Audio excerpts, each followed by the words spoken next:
Pautang muna ko ng kay Aling Eli.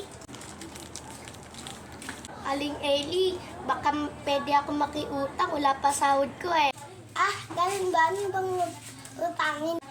Pautang muna ako ng Century. Ah, ganun ba? Oh, eto. Ah, salamat Aling Eli. Babayarin ko din. O, eto kapatid, kain na tayo.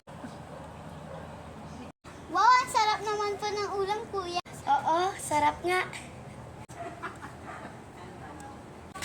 Kapatid, dito na ako. Kuya, may dala ka bang pasalubong? Ay, sorry. Wala akong pasalubong para sa'yo. Andito ako para magbayad ng utang kay Aling Eli. Ah, ganun ba, kuya? Sige po. Aling Eli, ito na pala yung bayad ko. Ah, sige, salamat. Salamat din po, Aling Eli. Comment for part 2.